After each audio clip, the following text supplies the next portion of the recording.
The bombshell divorce of Tom Cruise and Katie Holmes has put Scientology back in the spotlight, with many people wondering what marriage is truly like inside the famously secretive church. Tonight, the story of a Southern California couple who met, fell in love, and married in the Church of Scientology.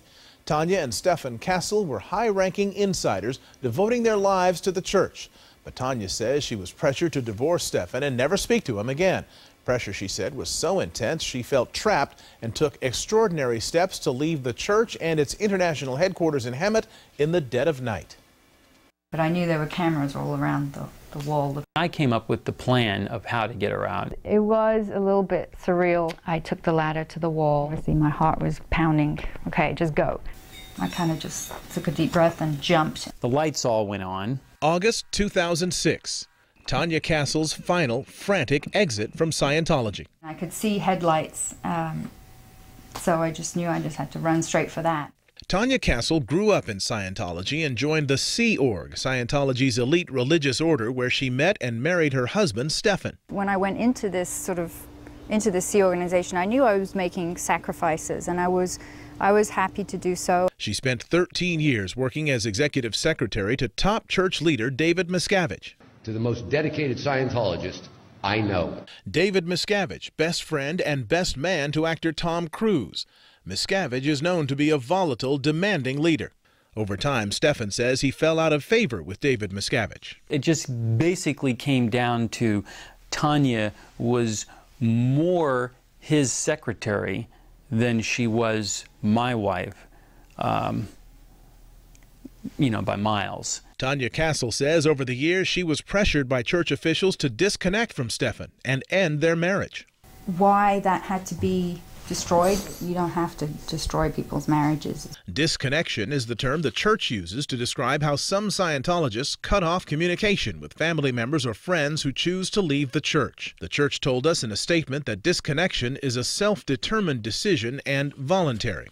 Just relentlessly and for years and years, I was being told what a bad person he was and how suppressive and how evil. In 1999, Stefan was assigned to the RPF, Scientology's Rehabilitation Project Force, for alleged financial misconduct and violations of the church's moral code, a charge he strongly denies. He was in for nearly 4 years. 3 years, 9 months. The church calls the RPF a voluntary program of religious retreat and rehabilitation and says Stefan agreed in writing to participate. But critics and some former Scientologists say the RPF is a punishment program and have compared it to a labor camp. Work carried on overnight, and on several occasions I was up for about 5 days straight. Well, first discouraged and then not allowed to communicate with each other or see each other or,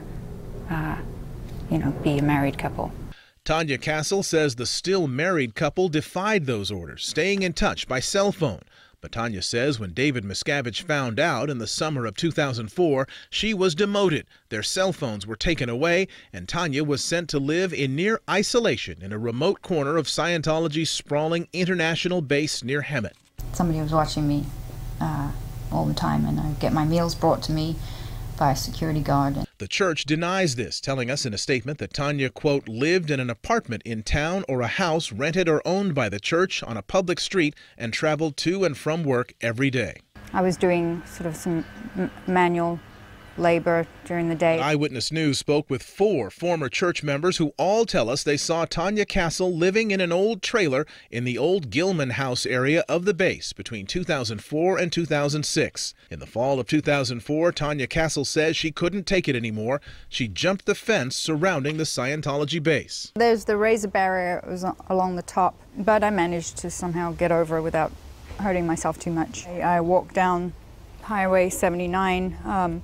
One of the security guards saw me. Tanya says that security guard alerted Scientology executives, 2 of whom she says followed her down the highway in a van. She grabbed my arm. I just started sort of shouting and telling them to leave me alone. But Tanya says the Scientology executives eventually convinced her to get in the van and return to the church. I really was concerned about getting into a situation where they would try to take me back. The church says any allegation that Tanya was followed is a lie. 1 month later, Stefan left the church. And then they wanted to put me back on the RPF. And it was sort of one of those moments. After Stephan left, the church offered him this $25,000 check. In return, Stephan had to sign a lengthy contract that prohibited him from ever contacting anyone in Scientology again. Stephan assumed that would include his wife, Tanya. There's something here, like, why do they want to give me $25,000? I took the check, I signed the document, we did it on video. Stephan took that check and the contract straight to an attorney. And he said, well, look, this is actually illegal. They have your wife. Stephan returned the check and canceled the contract, hoping to reunite with Tanya.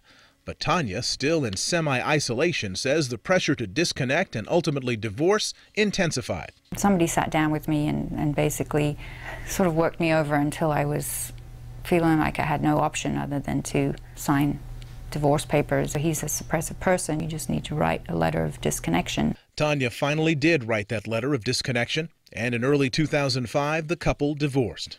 It's like overnight. Your chest is very cold, and it's like a void. A year passed. Tanya worked her way out of isolation on the base. Stephan still hoped to reconcile with Tanya, so he smuggled a cell phone into the base in a package he believed no one else would open. Some co-worker just said to me, oh, you know, there's a box for you, a Victoria's Secret box for you in the mailroom. And I was like, that's odd. And I found right away, I found the letter and the phone, and it kind of confirmed that, you know, he was still there trying to get a hold of me. Even if you don't come now, I'll always love you. But Tanya did want to leave. In the summer of 2006, they hatched a plan for Tanya to scale the fence again, but this time Stephan would be waiting on the other side. As soon as he said, okay, now, I took the ladder to the wall. There was actually about that much of this barbed wire stuff, security wire. I kind of just took a deep breath and jumped. All the floodlights went on all around. I said, okay, I'm on the other side. I see you, I'm coming. And I started running that way. I pulled up in a car on the highway. She came, got in the car. I mean, obviously that we were It's all very new. overjoyed that we were back together. This really happened? Was that 7 years that we were kept apart? That's crazy, you know. It's been 6 years now since that fateful night. Tanya and Stephan are living here in the LA area. They're running their own business. They're happy, healthy, and they're expecting their first child, a baby girl, due any day now. Actually, she's overdue. Any hour now, the baby is due.